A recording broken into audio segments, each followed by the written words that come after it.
Puji Tuhan, kembali lagi bersama Yesus Kuatku akan memberkati Bapak Ibu saudara sekalian dimanapun berada. Dan kita percaya hanya Yesuslah satu-satunya kekuatan dalam hidup ini. Sebab itu mari kita buka hati untuk terima firman Tuhan. Puji Tuhan, kita berdoa bersama-sama. Bapa kami dalam kerajaan sorga, Bapa yang kami panggil dalam nama Tuhan Yesus Kristus. Hati kami bersyukur dan berterima kasih kepada Tuhan buat hari ini, hari yang diberkati oleh Tuhan. Terima kasih juga buat firman-Mu yang akan kami nikmati bersama-sama. Firman-Mu yang ajaib, firman-Mu yang berkuasa. Ini doa kami ya Tuhan. Kami dasarkan pada satu nama yang ajaib, yaitu dalam nama Tuhan Yesus Kristus. Haleluya. Amin. Puji Tuhan, tema hari ini tetaplah berdoa. Dalam Injil Lukas pasal 18 ayat 1 dituliskan, Yesus mengatakan suatu perumpamaan kepada mereka untuk menegaskan bahwa mereka harus selalu berdoa dengan tidak jemu-jemu.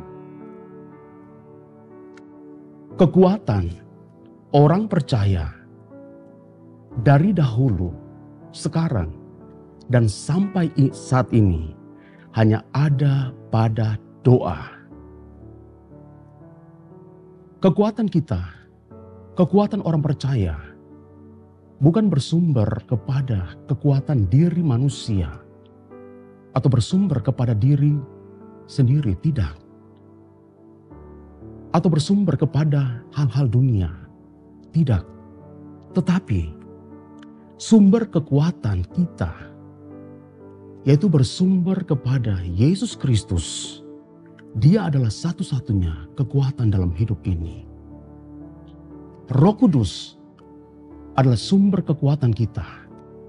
Roh Kudus adalah sumber penghiburan bagi setiap hati yang berdoa kepada Tuhan. Nah, karena itu Bapak Ibu sekalian, kita sebagai gereja Tuhan, sebagai orang-orang percaya, haruslah tetap berdoa kepada Tuhan. Haleluya. Orang-orang percaya harus berdoa dan tetap berdoa. Karena apa? Kita tahu bersama bahwa doa adalah nafas hidup. Doa adalah tanda hidup orang percaya. Tanpa doa, atau tanpa kita bersekutu dengan Allah, maka rohani kita akan mati. Saudaraku yang terkasih dalam Tuhan, orang yang berkemenangan adalah orang yang berdoa. Orang yang berkemenangan adalah orang yang suka berdoa. Di saat kita berdoa, di saat kita bersekutu dengan Tuhan, maka disitulah kita akan memperoleh kekuatan itu. Di saat kita berdoa, di saat kita bersekutu dengan Tuhan, maka disitulah kita akan merasakan kemenangan lepas kemenangan. Teladan yang baik yang diberikan oleh Yesus. Ketika Yesus berdoa, pada waktu beban dan tanggung jawab yang begitu berat, Yesus harus hadapi. Yesus harus tanggung dalam hidupnya. Dikatakan dalam Injil Lukas pasal 22, kalau kita baca di situ ayat 43 sampai 44. Yesus berdoa saat dia memerlukan kekuatan dari Bapa. Dikatakan, maka seorang malaikat dari langit menampakkan diri kepadanya untuk memberi kekuatan kepadanya. Ia sangat ketakutan dan makin bersungguh-sungguh berdoa. Peluhnya menjadi seperti titik-titik darah yang bertetesan ke tanah.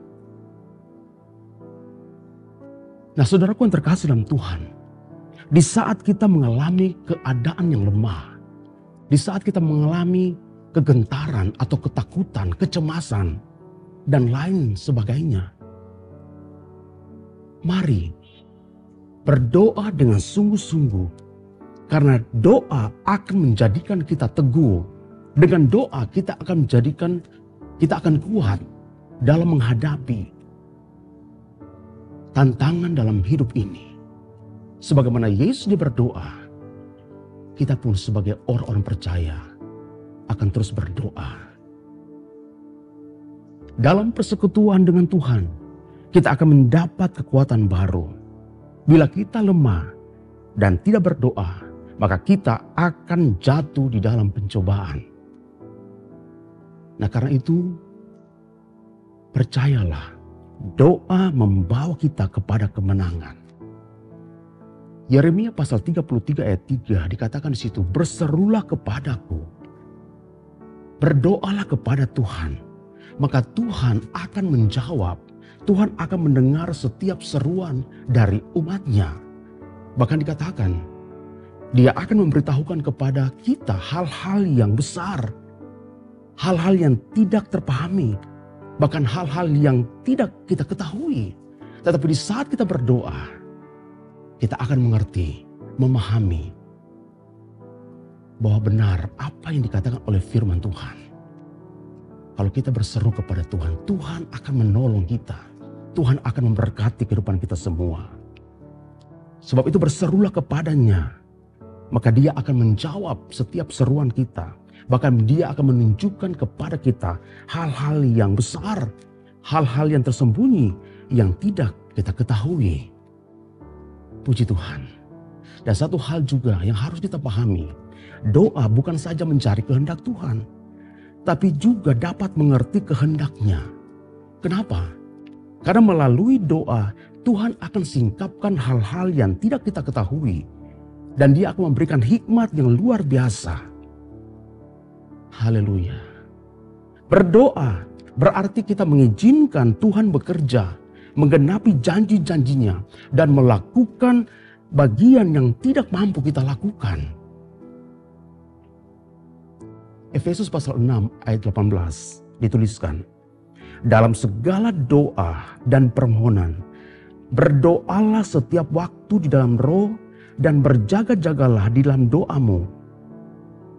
Itu dengan permohonan yang tak putus-putusnya untuk segala orang kudus. Haleluya. Bapak Ibu sekalian, percayalah, tetaplah berdoa kepada Tuhan. Firman Tuhan berkata dalam Yakobus pasal 5 ayat 16 bagian B, doa orang benar besar, dengan yakin ya didoakan, sangat besar kuasanya. Itu janji firman Tuhan. Jangan meremehkan kekuatan doa yang tidak dapat dilihat dengan kasat mata. Tapi kalau kita berdoa dengan sungguh-sungguh, kita akan mengalami kuasa Tuhan yang sangat besar dalam hidup ini. Haleluya, puji Tuhan. Berdoalah dengan tidak jemu-jemu. Berdoa adalah tanda kita percaya dan tanda kita siap terima janjinya. Janjinya adalah jaminan untuk menang. Puji Tuhan. Mari tetap berdoalah kepada Tuhan dengan tidak jemu-jemu. Puji Tuhan. Inilah renungan firman Tuhan. Mari kita berdoa. Terima kasih Tuhan Yesus, kami bersyukur buat firman-Mu yang mengajarkan kepada kami untuk tetap berdoa dengan sungguh-sungguh. Karena kami percaya di dalam doa ada kemenangan. Di dalam doa ada kekuatan. Dan di dalam doa kami akan mengalami kuasa Tuhan yang sangat besar di dalam hidup ini. Karena Tuhan, terima kasih.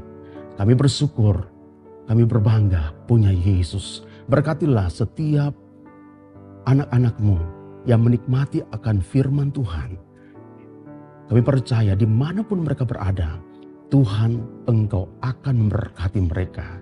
Terpujilah Engkau ya Tuhan. Sekali kami bersyukur, kami berbangga punya Engkau. Ini doa kami ya Tuhan. Kami sudah terima firman-Mu dan kami alaskan semuanya di dalam nama Tuhan Yesus Kristus. Haleluya. Amin. Puji Tuhan, bersama Yesus aku kuat. Haleluya.